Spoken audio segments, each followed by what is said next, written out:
It's not calling you Josh Frydenberg, it's calling you Dosh Frydenberg. Under the Coalition, taxes for hard-working Australians will always be lower. You know, I don't hold a hose, mate, and I don't sit in a control room. They're answers that only can come from Victoria, I'm afraid, because that's not my job. But I ain't spending any time, though, because in the meantime, every 3 months, a person is torn to pieces by a crocodile in North Queensland. Well, g'day listeners and welcome once again to The Two Jacks. It's episode 69, although really I think it's many more than that. But this is our podcast where we look at matters Australian and then go and have a good look around the world. And joining me, as usual, is Hong Kong Jack, all the way in Hong Kong. How are you, mate? Good, mate. We're a very dull and sleepy little society compared to what's happening in Sydney. Yeah, lots going on in Sydney over the last few days, of course. And overnight, there was essentially a riot in the Western Sydney suburb of Wakeley after a 15-year-old boy allegedly stabbed an Assyrian bishop at a Western Sydney church. I think we could probably drop the allegedly. There is a lot of video around, some of it very unpleasant. Yeah. He was. We can have allegedly as to motivation, etc. But he's pretty been clear accused. from the video that he did it. He's been accused of stabbing, but the video would indicate that is what he did. He was known to police. He was apprehended by parishioners. Police say he suffered severe injuries to his hand. We believe that might indicate that he has had several fingers removed. And once the attack on the bishop, his name is Mari Emmanuel, an ultra-Orthodox Assyrian Christian. Once the attack became known to local residents in the area, many hundreds of people came out to the church and were insisting that the apprehended teenager be brought out to them. That led to the arrival of, a lot of police. I did read in Liam Mendes' report in the Australian 120 police, but looked like more than that. It was they call it the public control unit had arrived as well. That's a euphemism for the riot squad. And I think a police officer was injured with some flying material and had a chipped tooth, and I think another injury to his body. Police quite often punching bags in these sorts of scenarios. Other people have called for calm. Community leaders, Anthony Albanese and New South Wales Premier Chris Minns have called for calm, as has the Ahmadiyya Muslim community in Australia. The offender, Jack, said as he approached the priest, and I've seen the video, you attacked my God, so I'm attacking you. So that would indicate he is probably a Muslim, and as I say, known to police. Very ugly, Jack. It looked to me, and this investigation's got a fair way to run. It looked to me like the police were present in big numbers to prevent the disgruntled members of the bishop's community from indulging in some summary justice. Yeah, that's exactly what took place. That's right. There's a lot of footage around of them trying to break into the church grounds. Whether the accused was still there or not is not actually known. But there were a small number of police attended initially, and then when the crowd gathered, police arrived in number. That's an awful job for the police to have to do, but one they need to do.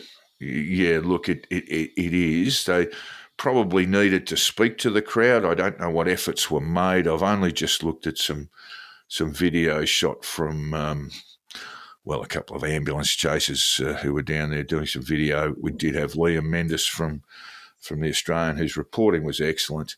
and he's been exhausted over the last few days because he's been looking at the Bondi Junction stabbing, of course. He's been one of the lead reporters there, and then he was called out to Western Sydney to do the reporting there. I think he did an excellent job. It was clearly the best of the reporting in terms of what had taken place.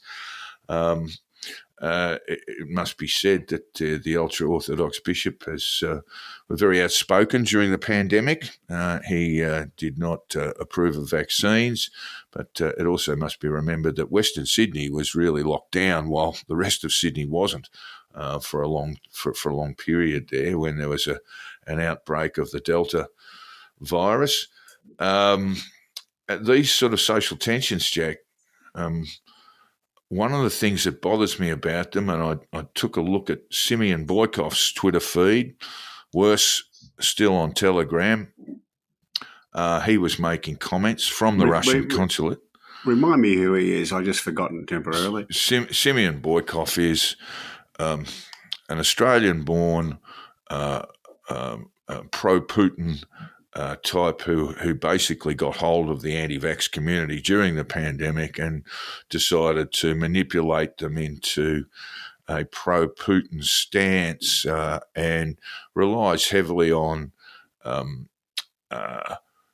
dividing Australians along religious and social lines. We'll talk about him on the Bondi Junction attack, but he was saying Western Sydney is rising, these sorts of things, while he provided images, unrestrained images of the stabbing itself, unrestrained or images of police being police having projectiles hurled in their direction, this sort of stuff. It was, if you looked at it, made to look perhaps a lot worse than it was. So he's basically in the business of dividing Australians. I mean, that's his thing. He's a chaos merchant. I haven't heard on the condition of Bishop Emmanuel, but I did see from the video again, and it's video that people should probably avoid, that as they put the 15-year-old, the parishioners put the 15-year-old on the ground, people were screaming. He stabbed the bishop in the eye. He certainly rained blows down on him with a knife. So very, very difficult time for police and the community. There's a bit of a quiet there today. And, of course, it comes on top of the Bondi Junction incident where 6 people died, 5 women, 1 man, were in a stabbing attack. Tell me, Jack, just how much news did that make in Hong Kong? The Bondi attack? Yes. Well, it made news around the world. Yes. So, and indeed, it attracted commentary from across the political spectrum around the world. People were a little bit inclined to leap to conclusions. Well, this is what I want to talk about. A friend of mine used to call it that embarrassing problem of premature adjudication. You know. Look, we live in a world of almost instant, if not gratification, and instant information. And when matters like this or an incident like this occurs, it's very unclear. Things are very unclear for a long period of time as to what's actually occurred. And that void will be filled by people who want to push their own ideological barrows. The initial response was this was a moment of Islamic terrorism. Now, that clearly has been proved incorrect. And then the response came. And Mr. Boykoff, I believe, was absolutely critical in this. He was the first one of any note on social media to identify a fellow by the name of Ben Cohen. He actually tweeted up Ben Cohen by name and then posted his image and his LinkedIn page. Ben Cohen, of course, was not the 40-year-old attacker. Ben Cohen, I believe, is a student and PhD student in his mid-20s. And then, of course, Channel 7, Jack, ran with that story, identifying Ben Cohen, and again placing an image of him on their website, and then conducted interviews on live TV with claiming that Ben Cohen was the attacker. Unbelievable. As to the initial reaction, thinking this might be something to do with an Islamic attack, I can understand that. This is the most Jewish area of Sydney, and it's only weeks since there were young Muslim men brandishing Palestinian flags driving through there. So as a first suspicion, that's entirely reasonable. What you don't do is rush into print and say this is a fact. You just say, could it be that? It might be. And what Channel 7 have done, I'd like to be Ben Cohen's lawyer right about now. At this stage, Mr. Cohen has not determined whether he pursued legal action. It must have been terrifying for him all the time. He said he looked at his LinkedIn account and there were just hundreds of people requesting to link in with him. This is the exception to our usual rule that you don't pursue defamation actions. In a case like this, go for it. Well, yeah, you would think it's a fairly straightforward matter. I think Boykoff would be in the gun because of his Channel tweets. 7 as well. Boykoff, I want to run this past you, Jack. Boykoff said his initial reports, as I said, contained a LinkedIn to Ben Cohen. He said unconfirmed reports that the attacker is Ben Cohen. So he used the word unconfirmed. He thinks that's enough to get him off. And then he went on to say in his next paragraph on his Twitter feed that and everyone thought this was his Islamic tech. Ben Cohen, that doesn't sound like an Islamic name. So he's gone on to project this. There's a very good piece in the ABC on the ABC website about how that all came together. Very small sites were picking out Ben Cohen. Boykoff actually named another person by the name of David Irvine, and that image, the image of Irvine, was taken from a porn website, Jack. So there's a fair amount of scurrilous stuff going on here. I think Channel 7 have apologised and claimed that it was human error. The protocols on this, Jack, as a journalist, the protocols on this is you wait for police to make that announcement, or if you think you know, you better be sure that you know who the identity of the attacker was. What you mean? You report the news. Yeah, exactly right. So we had this rather than make the news. The Channel 7 mention of Ben Cohen, Jack, was up from 6 p.m. around 6 p.m. to 9:30 a.m. the following day. Yes, well, the mistaken identity cases are the absolute gold mine of defamation cases, as you and I are aware of in the past. And if you're if you're a lawyer pushing a defamation action, pursuing a defamation action, what you'd be looking for is the defendant with the insurance. I don't know how much Boykoff's got. Maybe that's got enough money, but Channel 7 will have insurance. So that's where you would be going. Yeah. Okay. Look, there were acts of heroism while this 40-year-old attacker, who is a Queensland-born Australian, made his way through Westfield Shopping Centre. There was the man known as Bollard Man, who grabbed a bollard and ran at who I'm told is a French national who's seeking a visa to stay in Australia. Or the television told me this morning. Well, you wouldn't know that if you watched Simeon Boykoff's feed, Jack, because he claimed he was a Russian. But yes, you're right. He's a French labourer living in Australia, probably looking for an extended stay and work here. And I think he'd be on a good wicket, wouldn't he? I think the Prime Minister more or less promised him that at a news conference this morning.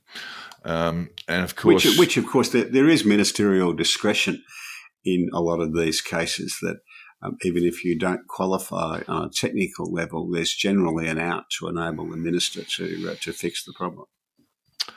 And then, of course, there was the intervention of Inspector Amy Scott.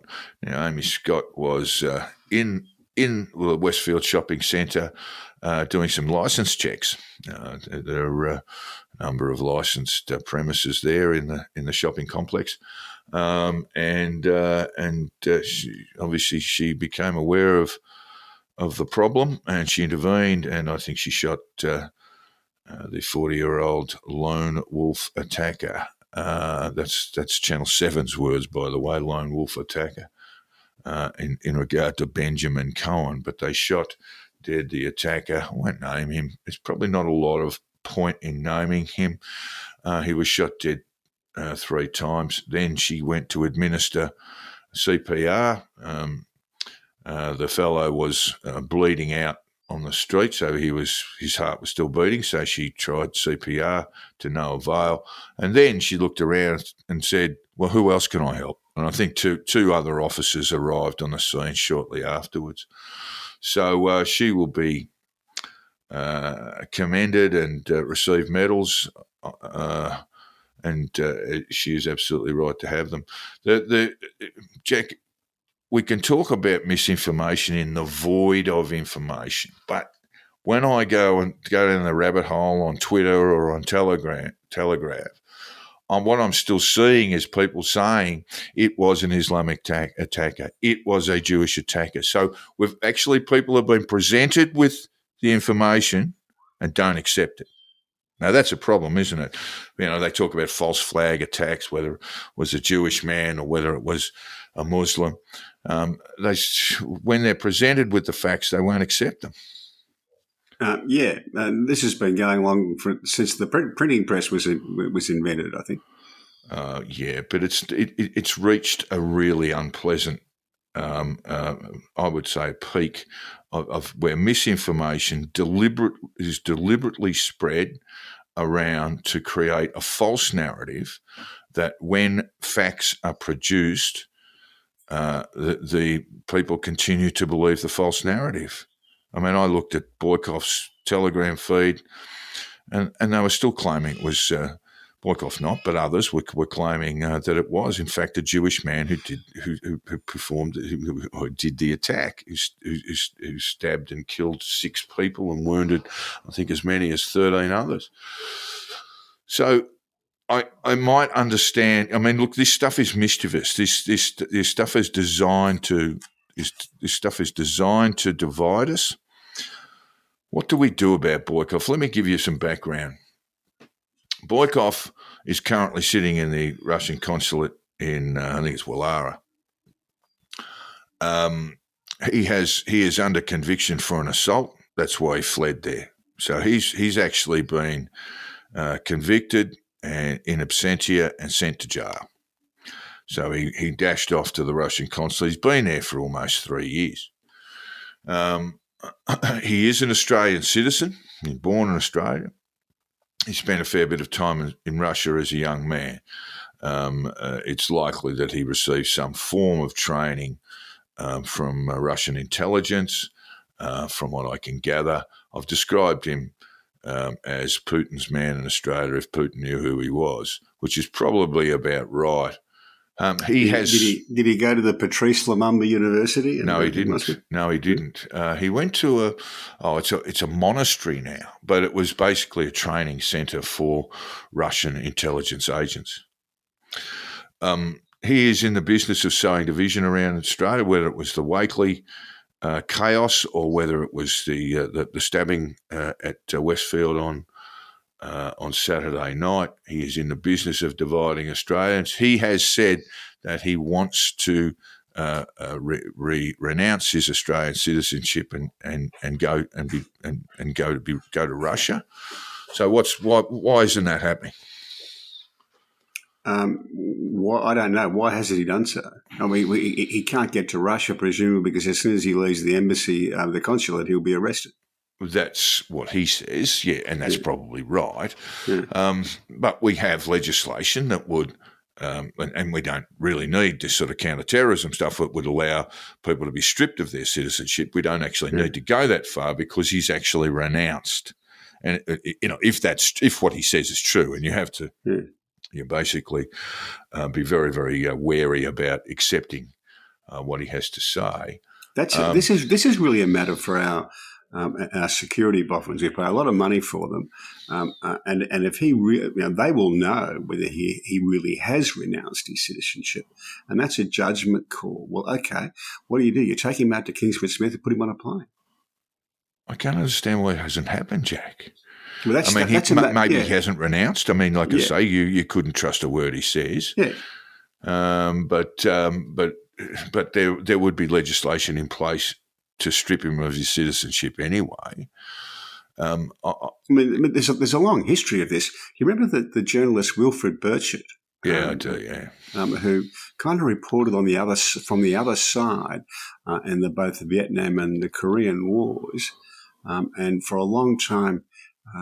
When during the Whitlam years, they wouldn't, and during the Liberal years around that, they wouldn't renew his Australian passport, so he couldn't return. The security services took the view that he was a danger, and without written reasons, just said, "We're not going to renew your passport." He has a wife here who I believe is seeking, and I don't know at what stage we are at. And she's seeking Australian residency. That might this is Boycott. Yeah, that's right. That might be an issue. Look, if it wasn't time to get rid of him before the weekend, it certainly is now, and that's my view. What we had, of course, was a 40-year-old man with a history of schizophrenia, no overt political agenda. His social media posts revealed he was a sort of lonely, damaged man with a knife fetish. The Australian, I think it was Michael McKenna in the Brisbane office, interviewed his father in Toowoomba. I don't know if you saw that, Jack. I did. It was harrowing, wasn't it? I mean, this is a father who said he loved his son. He said, "Yeah, people think of him as an animal, but I loved his son." He knew it's extremely difficult for any parent who has a son or daughter who is suffering severe mental health problems. It was a harrowing interview. In the course of that, I think if it was Michael who conducted the interview, he asked him, "Did you think your son targeted women?" And he said yes. He believed he did because he was so socially awkward that he couldn't develop relationships with women, and so that would seem to be one reason why he targeted 5 women and just one male. The one male was a security guard, Jack, a Pakistan refugee, who had basically, but my understanding is that he just started work as a security guard. First day, though, the reporting says. Yeah, I've seen other things, but look, neither here nor there. He performed bravely as well. It's just an awful story. I don't know what lessons we've got, except we need to deal with the issues around mental health and how people are being supervised. Schizophrenics are not, they're not tagged. They don't wear an ankle bracelet or anything like that to stop their movements, and nor should they. The overwhelming majority of schizophrenics are not violent people. My understanding is, again, just on the interview with the father, was that his son had either refused or not sought medication. So schizophrenics who don't medicate can become psychotic. We know that. One of the problems with that is people take the medication and feel better and then say, right, I'm right, I no longer need it. We used to bang up in mental institutions a hell of a lot more people than we do today And societies, not just in Australia but around the world, took the decision that was wrong, and Well, that it is. people should be in the community. And that's had mixed results. I mean, a huge proportion of the homeless in the Western world are people who 40 years ago would have been living in an institution for the mentally ill. The other thing we need to address, Jack, is the violence against women. Look, I was assisting a journalist with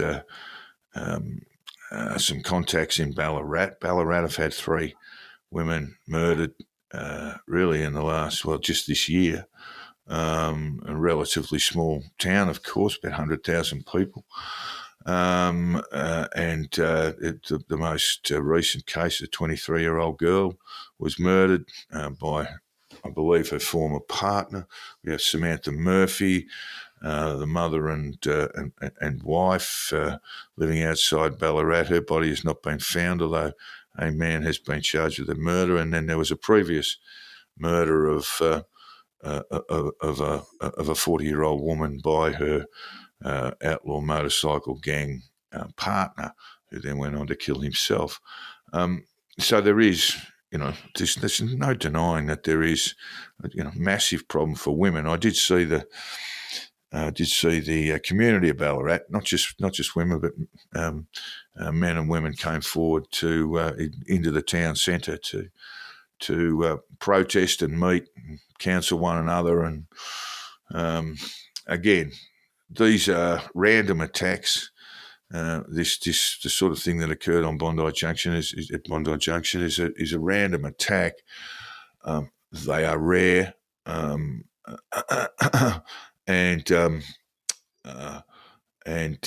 don't know that there's a lot we can do as a society to improve that situation, other than we need to continue to discuss the issues around violence against women. And we need to discuss issues around mental health in Australia. Yeah, I think we have to be realistic and say that we can't make the world perfectly safe. We can't stop all of these things. I don't think that's reasonable, and I don't want to see people like schizophrenics, people who suffer schizophrenia, demonised through this either, and subject to supervision and these sorts of things that don't occur now.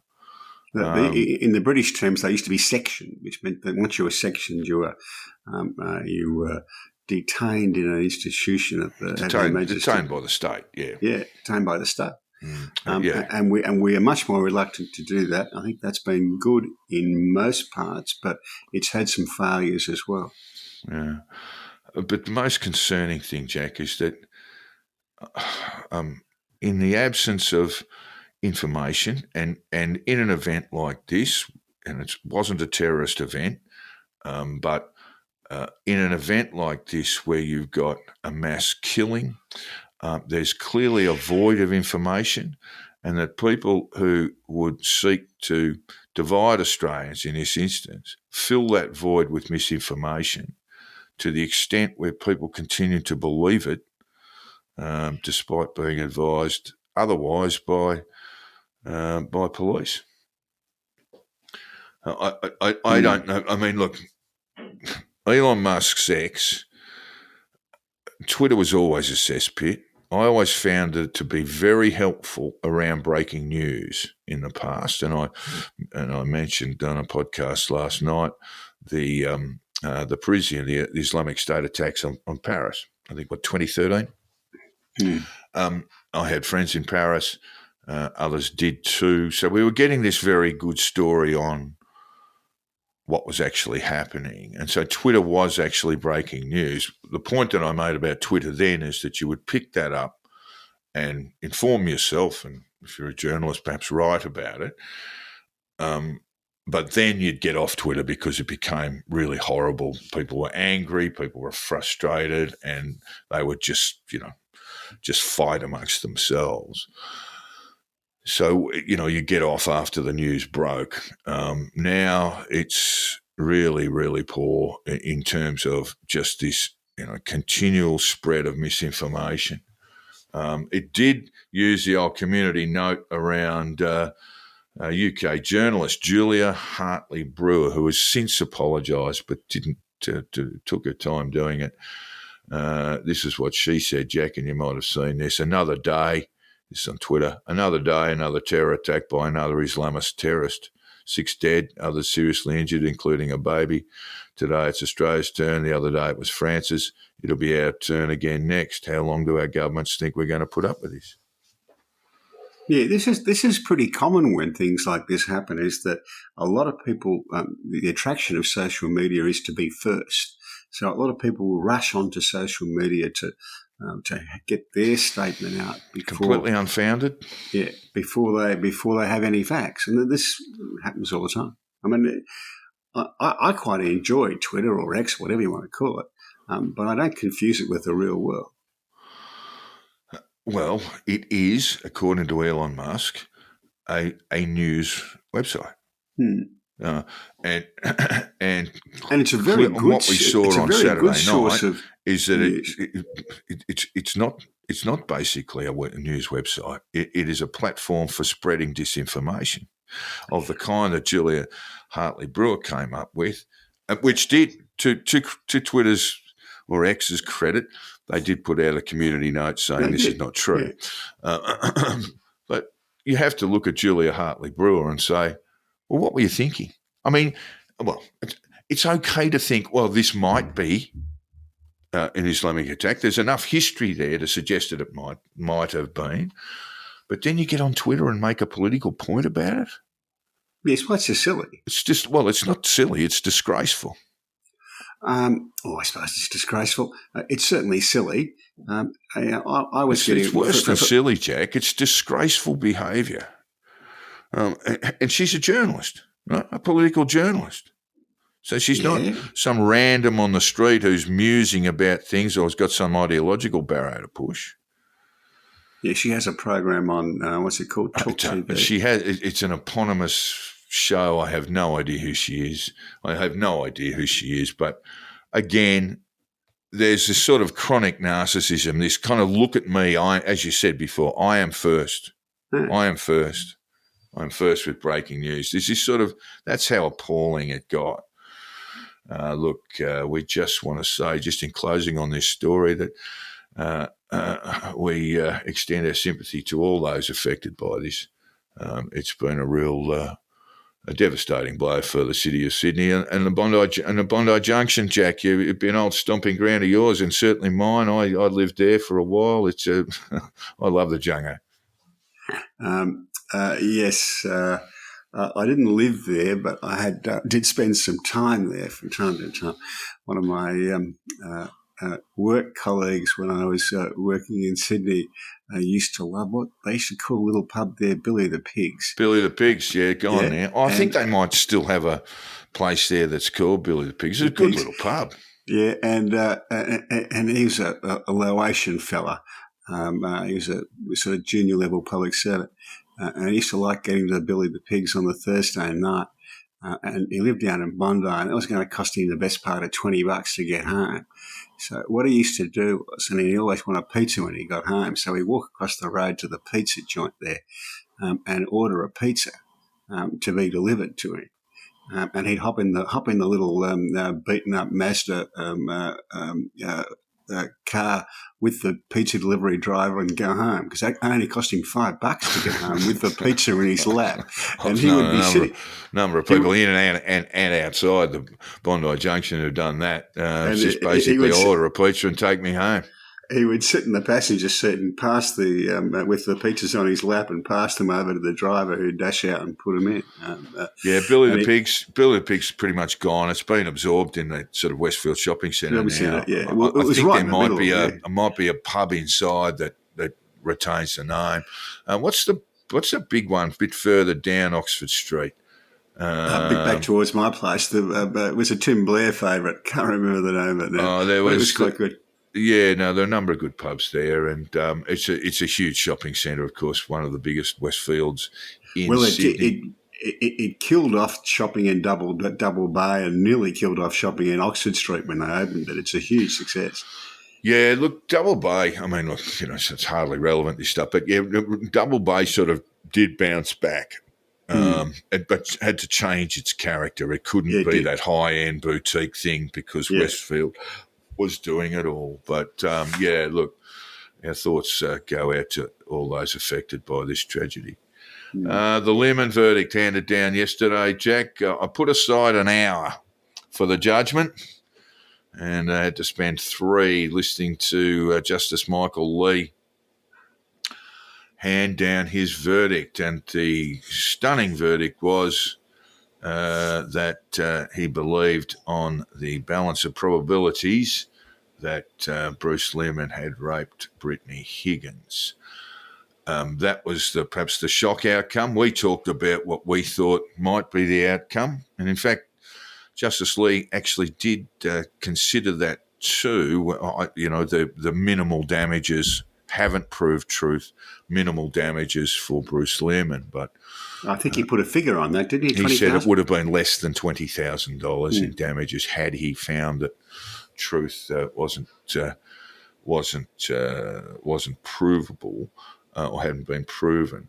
I think you said last week that you didn't think, and I agree with this, and so whether you said it or not, my tip was that that the evidence was a bit thin, even on the balance of probabilities, to find that the rape occurred. I think we agreed on that, yeah.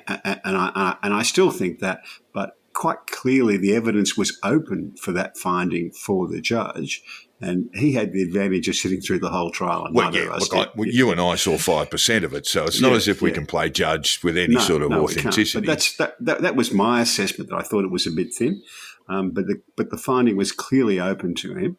But he made rather a lot of findings, actually. Yes, there were. There were a number of findings, but the first one about qualified privilege was also rejected. So yes. Without the truth, without him coming to the view that Channel 10 had published what was substantially true about the rape, they might have had some problems. And they do have a few ongoing problems. Firstly, we'll get to that in a minute, Jack. They were very triumphant yesterday. Well, of course they would be. And a win's a win. But and it will be interesting to see whether people will say, well, Lisa Wilkinson and Channel 10 were right because they won on the big issue, and ignore the findings really against them on a whole lot of minor issues. So I don't know how that's going to play out, but they are doing the sensible thing and saying we were completely justified, we were right. Of course they would. But what Justice Lee found is that I think he used the term the cover-up was the primary motif rather than the crime itself, and that's what Channel 10 was exploiting. And, well, let's say the person to come out of this in the best light is Fiona Martin. Yes, she's Fiona Brown. Fiona Brown, I'm sorry. Yes. Yeah. She's the only clear winner. I think Linda Reynolds comes out better than she went in, but Fiona Brown's the only clear winner. Our advice that we gave Mr. Lerman free some many months ago was, Bruce, do not do this. And do not go back for your hat. Do not leave the Lions Den and come back for your hat. That's the quote that'll stay for the case, isn't it? Unfortunately, Justice Lee, probably not a listener to the podcast, didn't go down the Jack Elliott metaphor. No. But having escaped the Lions Den, Mr. Lemon made the mistake of coming back for his hat, which is a beautiful. Yes. I rather enjoyed hearing that, but yeah. So let me ask you, what happens to Bruce Lemon now? Well, before you answer that, Justin Quill, who was on the Channel 10 team, suggested that Bruce Lemon's studies of law at Notre Dame, he should perhaps choose another discipline, Jack. That might be wise because he's probably first of all, he's probably going to be bankrupted. Yes, and that put severe limitations on whether you can practice law. Yes, and he's been essentially proven to be a liar under oath. Yes. And that's going to be a problem too. Oh, I don't know. What kind of bloody industry are you running there, mate? If you can lie under oath and go on to become a lawyer. Well, lying under oath is very, very bad.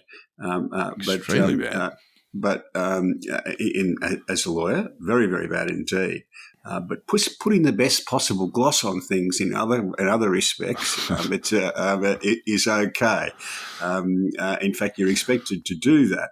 It's a bit like being a diplomat. What do they say about diplomats? They're people who are sent abroad to lie for their own country. We're going to do some stories. We're going to do a bit of a chat about diplomacy, but we'll hold that over till next week. So what does Bruce Lemon do? I don't think there's... I mean, look, Bettina Arndt was going to have him on $100 a head talk. Now, I don't know if that goes ahead or not. I wouldn't have thought so. He's just going to have to bit of landscape gardening, shave the beard off. Go and find something different to do. He does have the matter in Toowoomba to deal with too, of course, doesn't he? Yeah. And for our listeners, that is rape of a different kind, where it is alleged that he took off a condom while engaging in consensual sex with a woman and not informing her or seeking her consent to do so. That is what is alleged in Toowoomba. But he's going to have to, as you say, landscaping might be the go. He's a bit like me, a bit like you and I. He's a couple of pounds over his best playing weight, so it might do him some good. The person who comes out of it worse is the lawyer for Channel 10. I won't name her. This is Justice Lee on her giving advice to Lisa Wilkinson about the foolish speech at the Logies. She doubled down on it in the witness box. She thought it was pretty good. It is one thing to make a mistake, even a serious mistake. After all, to err is human. This is Justice Lee. But I regret to say that the continuing lack of insight by the lawyer as to the inappropriateness of her conduct related to the speech reflects, in my view, a lack of proper appreciation of her professional obligations as a solicitor and her paramount duty to the court and the administration of justice. See Rule 3.1 of the legal profession uniform law, etc. So he's basically referred her to the lawyers regulator. I mean, look, because this is so confusing for our listeners, it can be confusing. So this was the speech that Wilkinson made after she received a Logie. I don't know if it was a gold one or not. The speech that derailed or delayed basically, the trial. yes, while criminal proceedings were scheduled. And, of course, that led to a delay, and people were pretty upset about that at the time. So what we might have seen there, Jack, and if we care to speculate, is that if that criminal trial had proceeded, then at least we would have got it was very likely we got a verdict, a different jury impanelled, and perhaps the juror misconduct that led to the mistrial would not have taken place. Quite possibly, yes. And then we would have had a finding on the preferable standard, which is beyond reasonable doubt. Yeah. And of course, Lerman's mistake was to risk a finding on the balance of probabilities. I suspect he would. I mean, Lee's findings fall well short of beyond reasonable doubt, and he acknowledges that himself. Yes, that's right. So this is like all the Jack Elliott errors, this is a self-inflicted wound. Yes, indeed. He left the lion's den and went back for his hat, Jack. Let's look at Lisa Wilkinson too. I mean, just before we go to Lisa Wilkinson, this is Fiona Brown, because she stood up to her superiors in dealing with Brittany Higgins. This is Justice Lee. This should go on the record. This showed integrity in resisting pressure. She's subjectively considered inappropriate and evinced a concern for the autonomy and welfare of Miss Higgins. In these circumstances, to be later vilified as an unfeeling apparatchik willing to throw up roadblocks in covering up criminal conduct at the behest of one true political overlords must have been worse than galling. That's an appropriate... My understanding is that she doesn't have any legal action, and she's one of the few Australians who doesn't have any legal action pending in regard to the Liam and Higgins matter. I think Might be a bit late. It might be a bit late. The government ought to give her an ex gratia payment. I think that's absolutely right too. Wilkinson, how does she come out in this? I can't see how her career can be restored, Jack. Well, she's doing the right thing. Maybe she does the Channel 10 morning show that they flicked. Maybe they get her in to take over from Denise Drysdale. Is Denise Drysdale still around? Yeah, he's still around. Well, she's not. She's still alive, still in the vertical, but I think they flicked that show, and when they found out that only about 12 people were watching it. All of whom were named Drysdale. Justice Lee described Lisa Wilkinson as acting as an activist rather than a journalist. Yes. And that's a no-no. I mean, if you want to be a commentator, that's okay. You can be an activist as a commentator, but if you're going to be a journalist and call yourself a journalist, you can't be an activist. I mean, there is this argument about whether you let's look at a pretty hot topic like nuclear power in Australia, and you've got to offer this sort of both sides of the argument and all that sort of stuff. Sometimes that becomes laboured and unnecessary, but she certainly wasn't a journalist in this, was she? The world was a better place when they were called reporters. Well, there's a blurring, I suppose. I mean, at the Australian, when I write, there's a great big O word at the front and at the top of the page. Opinion, commentary. And it's okay. You can take whatever line you want when you're going to commentate, try and be engaging and interesting. But when you're reporting, let's talk about someone like Liam Mendes, who was reporting from Western Sydney last night. He just runs it right down the middle. That's the way it's got to be. This is not commentary. This is what I saw. This is what I can report on the people that I've spoken with, and do it straight down the line. I don't see a problem. It used to be who, what, when, where, why. Yeah. This is when journalists were picked up out of high school and trained in the craft of reporting, they were taught to report who, what, when, where, why.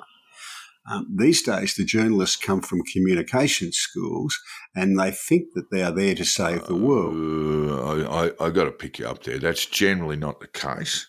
That's generally not the case. I work with quite a few younger journalists, and most people are younger than me, except for you.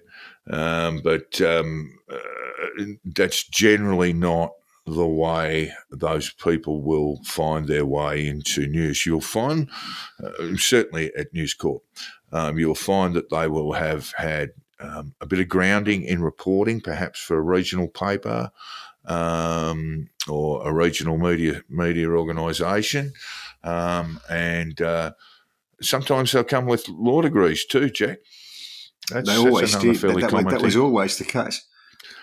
Because law is actually a pretty good general degree in that regard. Look, we're probably getting off the track a little bit talking about journalists. I mean, the problem we have is not so much who the young cadets are and their background.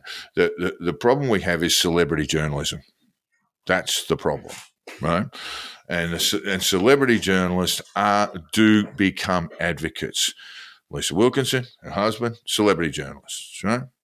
As recently as the 1960s, a reporter for a great newspaper like the then Melbourne Sun might work for 8 years before they ever had a byline. Yeah. There were no bylines. Yeah.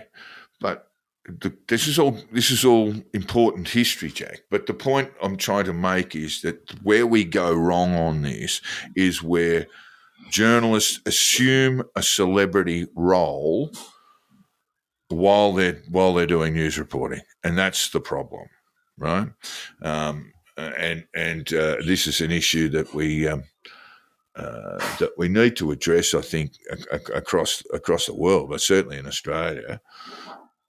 If you're a journalist and you think, oh, I want to be famous, and there's people on the left and right in journalism who have done that, I think you need, the people who consume their news and opinions and all that sort of stuff need to realise that they are dealing with someone who's got an ego so big that they consider themselves celebrities first and journalists second. Yeah, this is not a partisan issue. This happens across the board. Yeah, it certainly does. It's a mistake. All right. Now, last week we briefly touched on Penny Wong, our foreign minister's statement on Gaza. It proposes a Palestinian state, not a controversial matter, but she received a bit of a bollocking on the way through. In fact, Jack, after the Bondi Junction stabbing, I did notice a few people suggesting that Penny Wong was to blame. I mean, which is utterly ridiculous. That's a stretch, isn't it? It was a stretch. Hello, Fred Paul. You still got up on your Twitter feed, mate. So we'll touch on this. We'll touch on this briefly because we did talk about it last week, it proposes something that really none of the participants want. This is the problem. This is popular in amongst foreign ministers and pundits in the West, but it's popular nowhere in the Middle East. Yes, it's not wanted by Israel. It's not wanted by Hamas. It's not wanted by the Palestinian Authority. It's not wanted by Syria, Iran, and we can keep counting. But we need to move on because Israel had attacked an embassy, an Iranian embassy, and bombed it, and the Iranian response, fairly tepid, I think we'd have to say. There was intervention from US Air Force, Jordanian Air Force, UK Air Force, Israeli or IDF Air Force. Was it designed to be, shall we say, a bit weak, Jack, the response from Iran? It may well have been. It's hard to know unless you're on the inside over there. We've been saying all along, the thing to look at in the Israel-Gaza thing is what are Israel's Arab neighbours doing? And this was a very interesting example of it, that the Gulf Arabs, the Saudis, the Jordanians were all prepared to assist Israel in stopping it. Yeah, that was really... I was just getting over the Bondi Junction story, and of course this occurred. There were drone strikes launched and missile strikes launched at Israel by the Iranians, and the first thing you thought of was, oh my God, here we go, there's going to be a Middle Eastern conflagration. But it was very pleasing to note that, yes, you had the Jordanians, you had the US, the UK, all sort of working together with the Saudis, as you say, the Gulf Arabs, to remove and destroy drones before they did any damage. Yes. So that was good. But was this a deliberate fail is what I'm asking you, Jack? I think that's really hard to know. Was it a deliberate fail, or is that all they've got? No one really knows for sure. One mistake that's been made, and I mentioned it some weeks ago when the US administration was ordering retaliation against the Houthis, they made what I thought was a considerable error of assuring the Iranians that there would be no attacks on Iran. Now, I can see why you wouldn't want to attack Iran, but why on earth would you tell them you're not going to do that? They need to be thinking, are these people crazy enough to hit us? Because they can. How does Israel respond? How will they respond, or how should they respond? Well, how do you think they'll respond? I think they'll do something. Yes, there'll be an attack on Iran. So where do we go from there? Well, we'll see. We'll see how it plays out. I mean, I keep saying this, but we have to remember for the Israelis, they see this as their 1945 moment. They need to win to survive. All right. Okay. And that's not to do with Bibi Netanyahu. If Bibi Netanyahu walked under a bus tomorrow, the new Prime Minister would continue the policy pretty much just the same. You mentioned the Arab world before, Jack, because Iranians are not Arabs. In fact, if you want to insult an Iranian, you will call them an Arab. There are a few Arabs in Iran. I don't think they have a great time of it, to be quite honest. No. There's not a lot of people who do have a great time of it. There was some lovely stuff from Reza Pahlavi around while these attacks were going on, saying that there is the potential there for Iran and Israel to have good relations, but it can't happen while the mullahs are in charge. There's been a lot of support for Israel from the Iranian diaspora. That's true, and really, what we're looking for, what we hoped for over a year ago, was regime change there. There were a number of protests, really, from the Iranian middle class in Tehran at the impositions that were placed on them by the Iran sort of secret guard, yes, it is one of those loathsome regimes that the world would be a better place if they wandered off somehow. Yeah, I'm been quite amused at some of their supporters on social media saying that they were perfectly justified in attacking Israel because Israel had attacked a diplomatic compound in Syria, and it just struck me that the Iranians would be the last people in the world to be able to rely on the sanctity of diplomatic premises. Well, they did say, the Iranian government did say that they only launched strikes on military bases, that they were not striking at citizens or Israeli civilians, I should say, which is perhaps a moot point, given that virtually everything they fired was shot down. All right, over to the United States, Jack. Trump trial begins, or it began yesterday. No jury impaneled as yet. That will take a long time. It will take a while. But under New York law, he must attend each day of what is estimated to be a 6-week trial, Jack. So he'll have to be sitting there and in various states of frustration. I mean, perhaps he can watch his stock of Digital World Acquisitions Corp go down the drain. Lost 60% now since its float on March 26th.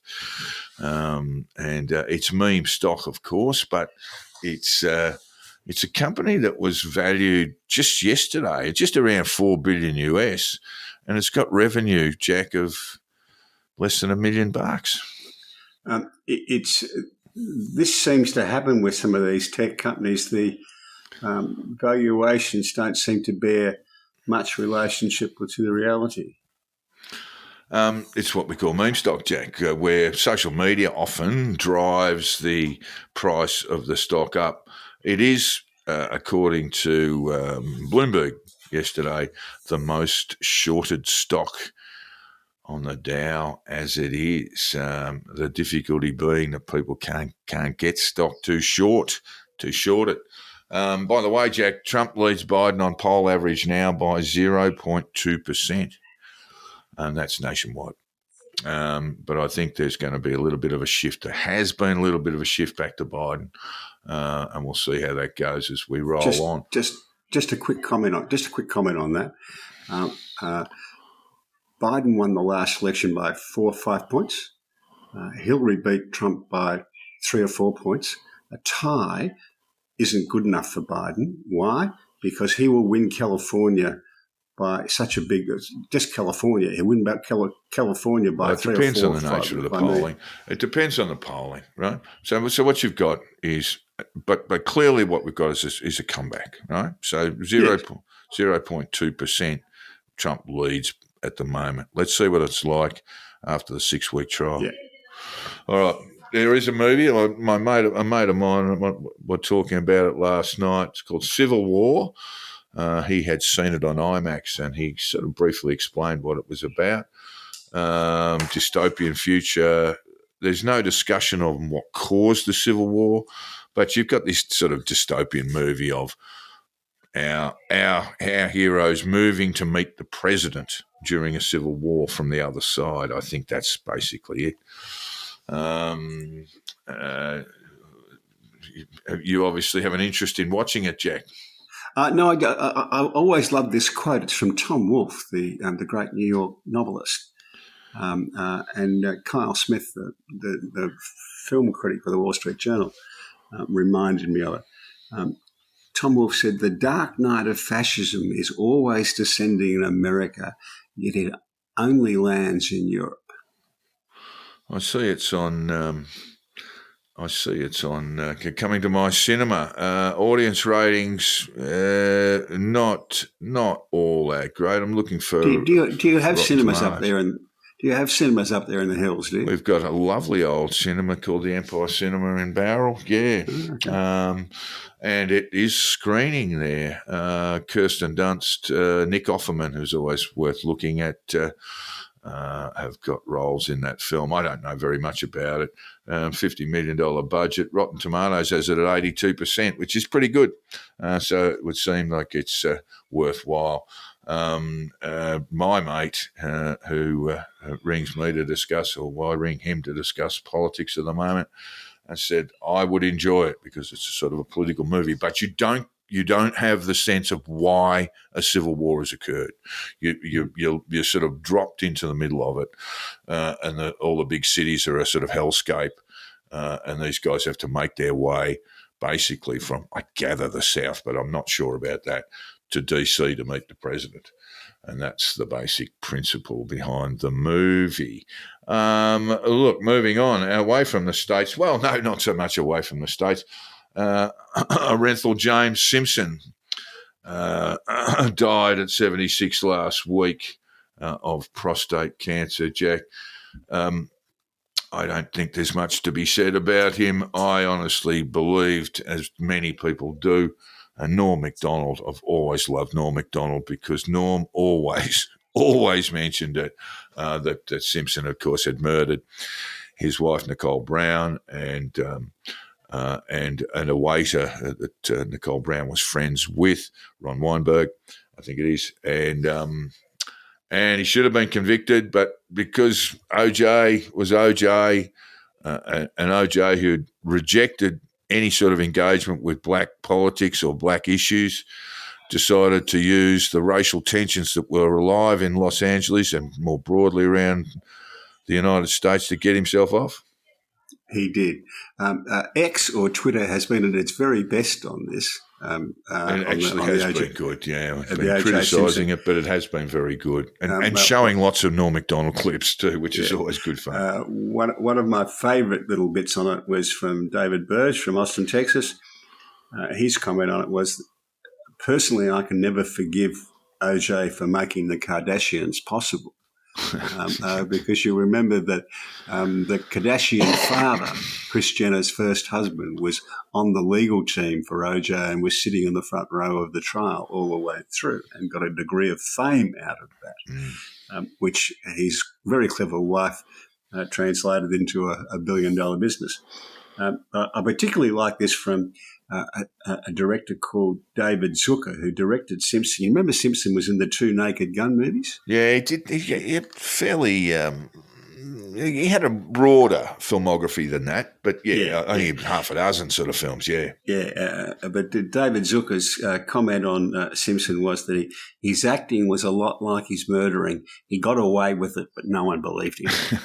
Yeah, well, just a reminder that he killed his ex-wife with she may well have been deceased at the time, but he put his foot in the middle of her back, as she lay bleeding from various stab wounds to the neck and face, pulled her head back and severed her carotid artery with a blow so forceful that it also severed her C3 vertebrae. So he virtually decapitated the woman. Just a terrible piece of work, and died unrepentant. So we can say whatever we like about him now. Vietnam, this is a really interesting story, Jack. Take us through it. I mean, basically, we've got some white-collar crime, pretty substantial white-collar crime, and the Vietnamese courts have got involved, and they're not messing around. No, a leading businesswoman from Saigon, from Ho Chi Minh City, has been sentenced to death. The Vietnamese have a limit on any individual owning more than 5% of a bank. And the court established to their satisfaction that this woman, in fact, owned 90% of the bank. So she's sort of edging past the restrictions, and that the bank was making 90% of its loans to her. This is the Saigon Commercial Bank, Jack. Yes, and she was a property developer. This looks a little bit like a CNN report, and I just don't know. Do you remember where you got it from? I don't, but I've actually. I just want to read you a sentence, just in terms of a little bit of confusing thing. Behind the stately yellow portico, lovely little phrase there. We've got to have a bit of atmos. Behind the stately yellow portico of the colonial era courthouse in Ho Chi Minh City, a 67-year-old Vietnamese property developer was sentenced to death on Thursday. Now, has she been sentenced to death? Is she going to be killed on Thursday? Or was it on Thursday she was sentenced to death? It's one of those ambiguities that an editor with a red pen would go, get that the hell away from me.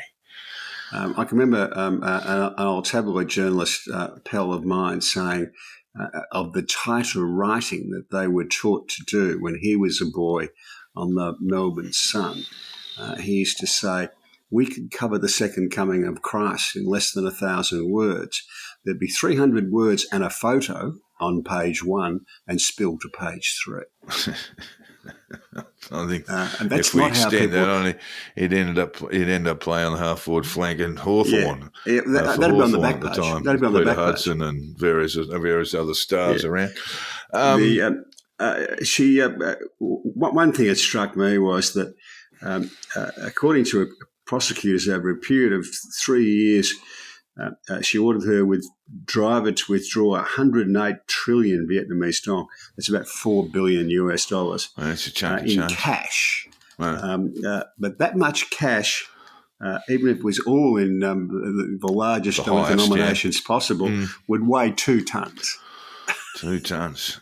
I mean, but I recall the Ndrangheta were burying a pallet of US greenbacks, and really, this is one of the biggest problems that criminal organisations have is the logistics. You obviously got to wash that money. You've got to launder it. But part of the problem is it's such a if you want to launder, let's say, $100 million US dollars, that's a big pile of money, and the logistic operations. The logistics of the operations would be part of the problem. The Sinaloa cartel seemed to get around that by just driving vans up to the Hong Kong, Shanghai BC, the HSBC, Jack. This Vietnamese problem, someone always banks these people. The Vietnamese problem has maybe a flow on from the government's attempt to crack down on corruption. There have been some senior people. Vietnam's opening up rapidly, isn't it? It's a success been open, story. but it's throwing itself open to global investment now. It is, and it's a success story. The growth rates are good, all that sort of stuff. It's got a young, reasonably well-educated population, and it's attracting a lot of investment, a lot of the manufacturing investment from China because its cost base is lower. The tricky bit of this is that as one of the Vietnamese commentators says, that's the paradox. Their growth model has been reliant, at least to some extent, on corrupt practices for so long. Corruption has been the grease that kept their machinery working. If they stop the grease, that may not work anymore. And this is a problem for developing countries. The very entrepreneurial people who drive your growth are very often, on the slightly dodgy side. And the other side of that, Jack, too, is if when you go, let's say, just Vietnamese citizen, at some point we'll make contact with the American financial system. Yeah. No. And then well, I don't think she's in any more trouble. She could be in any more trouble than she is. She's about to be necked, possibly on Thursday. But that's the other thing. If you're involved in money laundering, any sort of financial misbehaviour, and you touch the American financial system, which is almost impossible to avoid, then you fall under the Foreign Corrupt Practices Act. Yes. Yeah, and the FBI. Yeah, and the way around that when the country's relatively smaller is to keep the two parties at arm's length by having intermediaries. All right, we're going to go to sport pretty early now. Oh no, we do have the United Kingdom. What's going on there, Jack? This I really loved. I saw a video of a counsellor. They have the ULEZ charges in London, which are the have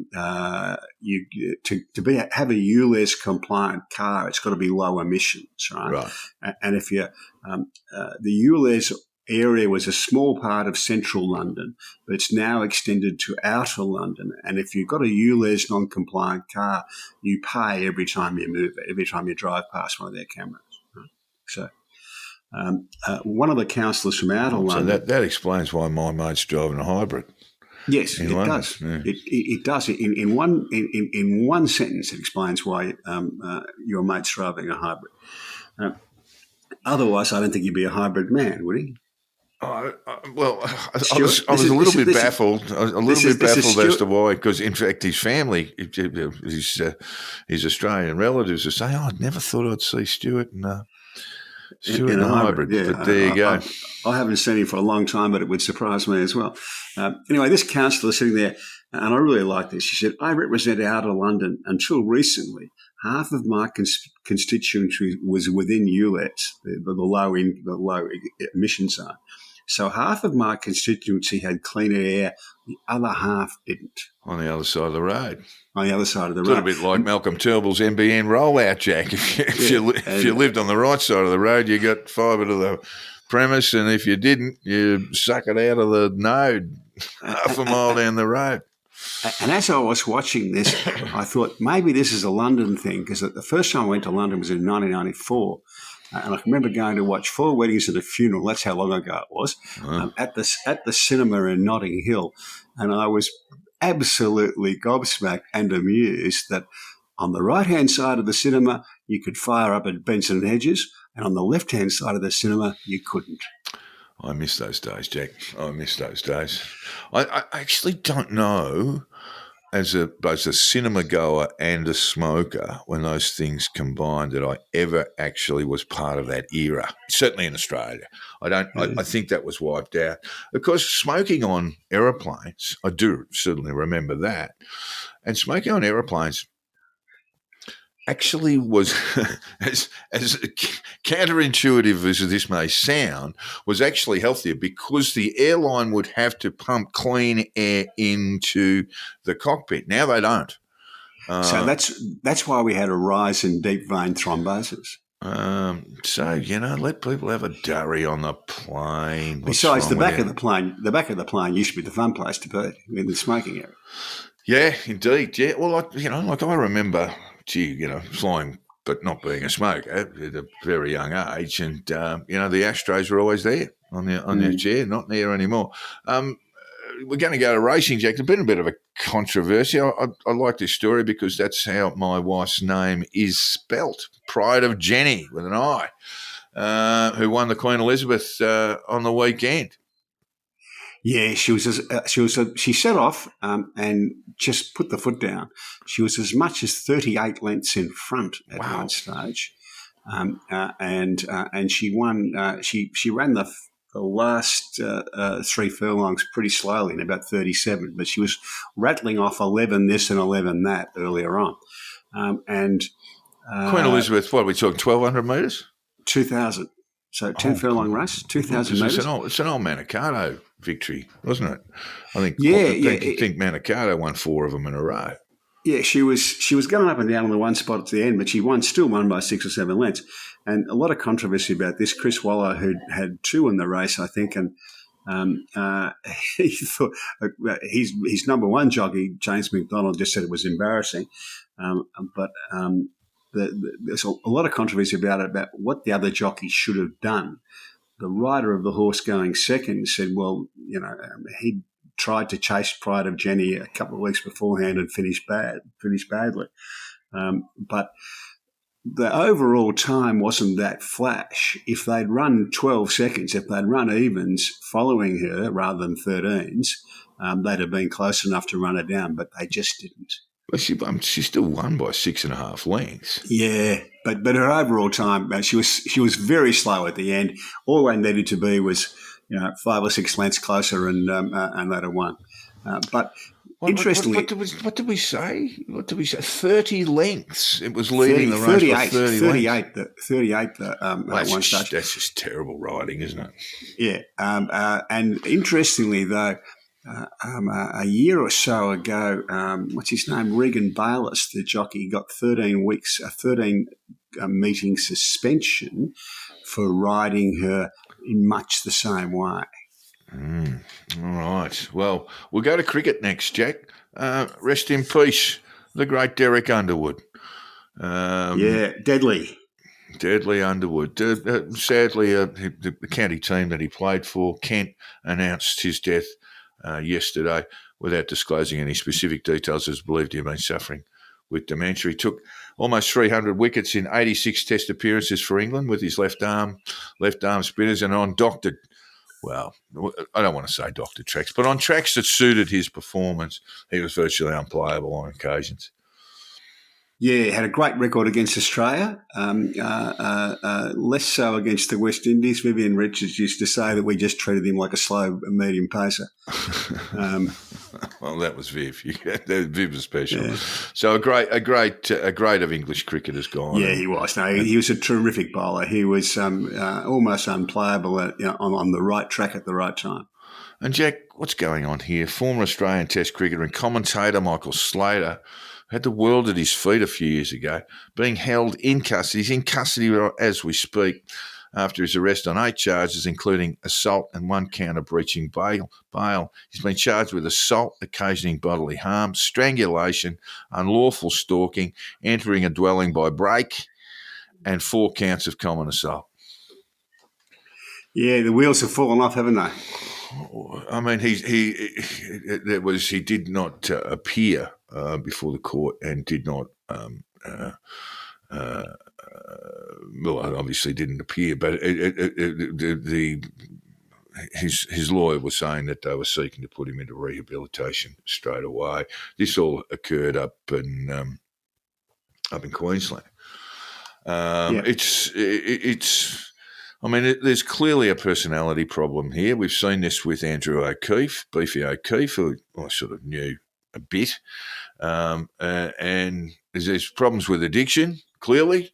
And then there's problems with, you just can't let things go. I mean, there's not enough information to say whether this is a former partner that he'd had a blue with, and it's not enough information to say, but there's clearly a personality problem here where he, for whatever reason, can't let broken relationships go and move on.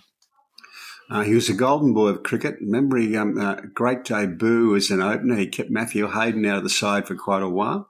And even when his cricket career came to an end, he was a good commentator. Never a fan. Too excitable, too much nonsense. But yeah, well, I mean, that's the Australian style. I prefer the English commentators because it's even the Australian commentators. I remember Slater at a World Cup.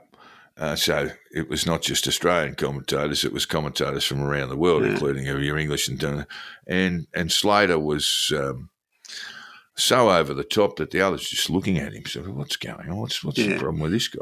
Well, he was a barracker rather than a commentator, but he was a good presence on television. He looked right, sounded okay, all that sort of stuff, and he's thrown the whole thing away. Meanwhile, just with an update on the IPL, Mitchell Starc, we mentioned him in the program a few weeks back, copped a bit of a tonk in his first couple of days. Of course, he's on huge dollars in the IPL, but he's come back to form. Highest paid player ever, I think. Outside players. I mean, Virat Kohli might get a few bob more, mate. And MS Dhoni, of course. Mitchell Starc, I think he took 3 for 28 in the most recent game, and they're finding him very, very hard to get away. Cummins is the tightest bowler in the IPL, Jack. And the former Victorian, now South Australian player, debuted for the Jake Fraser McGurk debuted for the Delhi Capitals with 55 off 25. He is going to be a sensation. Meanwhile, Mitch Marsh has done a hammy. Is there a T20 World Cup coming up or something? Yes, there is. And Jake Fraser McGurk will be one of those players. He's in the squad. So, Rajasthan Royals are on top. Mumbai Indians, who are very proud and a lot of money thrown into that side, they're basically second bottom, and it looks like they're out of it. So that's the IPL. Yes, we've got. I just have to think when that tournament is, the T20 World Cup, but it's later this year, and I think. Which explains why the Australians are playing in the IPL. Yeah, look, it's got. Well, the main factor, Jack, is if someone says to you, "Here's $6.4 million." Yeah, although I think I might have a game. To be fair, Starc has resisted that. Well, that's why it was perhaps unfair that people were being critical of him early on, because he hadn't played a lot of T20 and he got spanked a few times. He was bowling death overs, and he got spanked a few times. But he's quick. His left arm. He's quick. He swings the ball. He's going to take early wickets. He's going to take wickets full stop. So yes, we'll let our listeners know exactly what's happening with the T20 World Cup, when that is and where, because it's just slipped my mind for the moment. In the AFL, Jack, the Giants and Cats undefeated. It was a big round, a lot of upsets around the round. Carlton had a shocker. They lost by a couple of points to Adelaide, and they may well rue that. It was a bad loss. But the big one, Jack, was the Eagles absolutely belting Richmond, and their mids, including the new, the number one draft pick, Harley Reid, they just smashed Richmond at stoppage.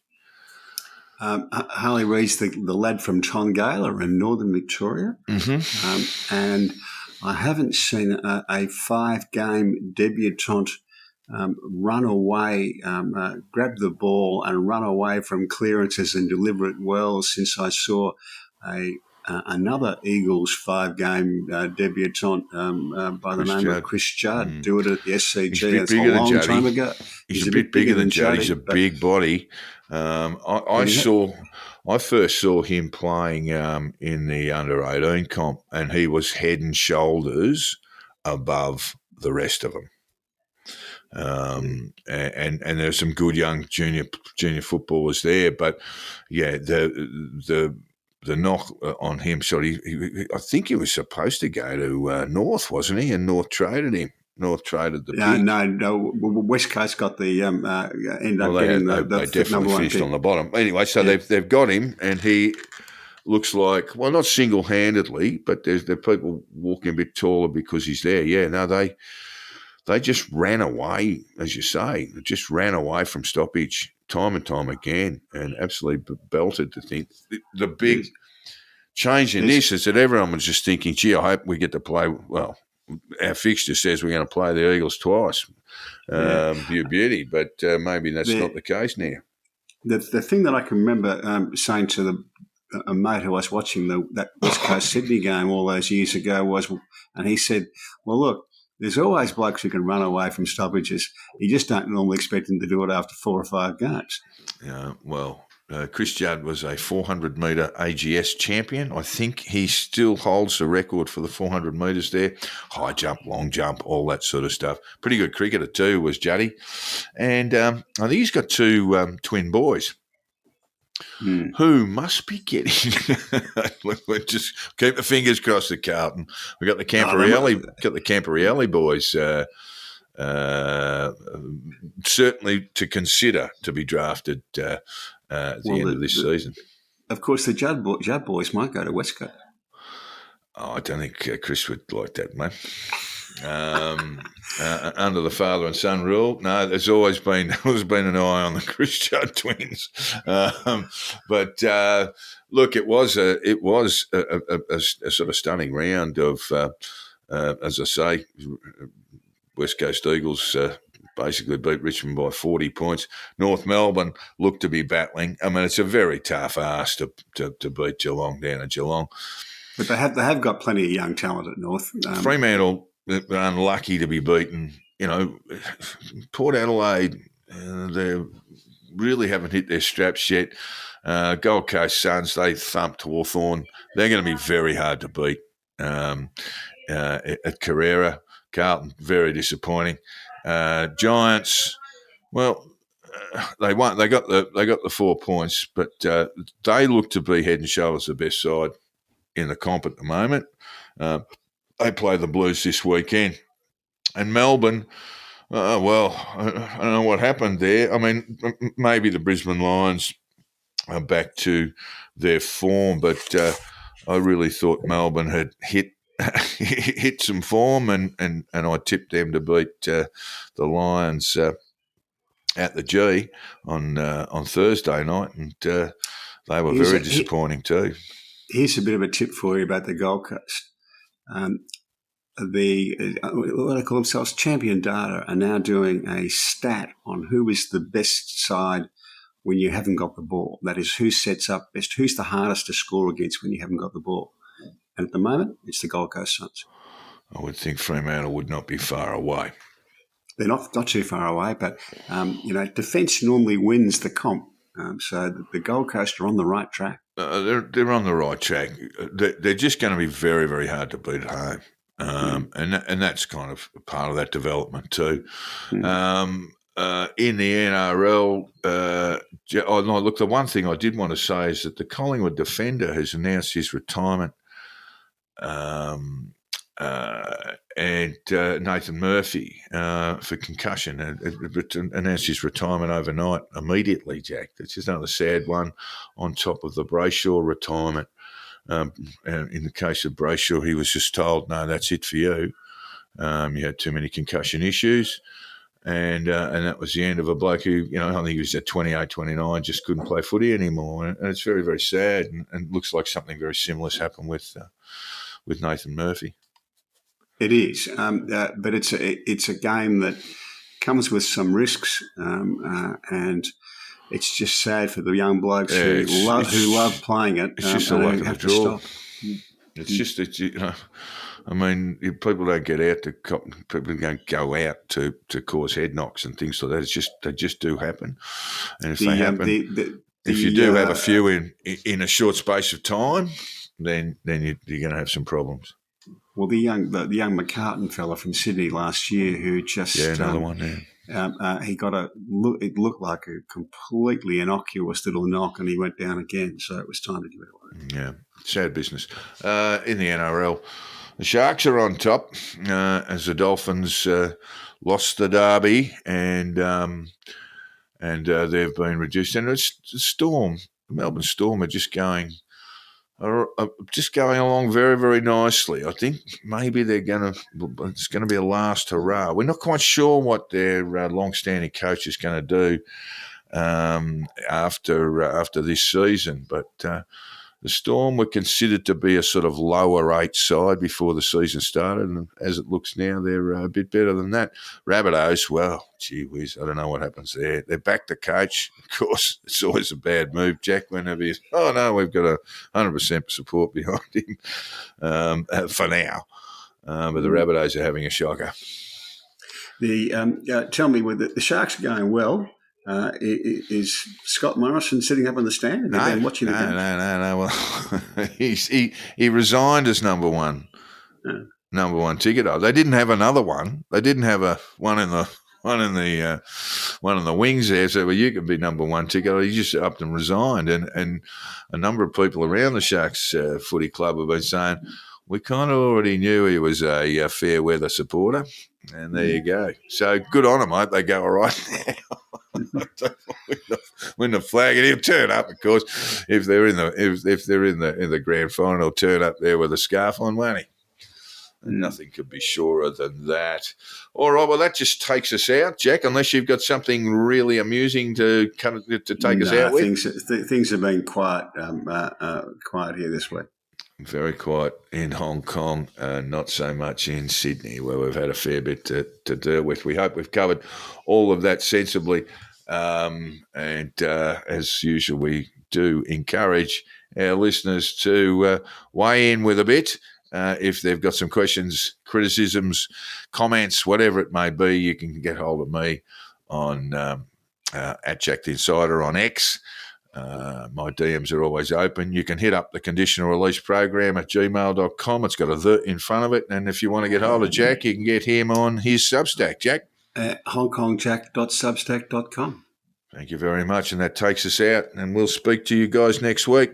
Bye now.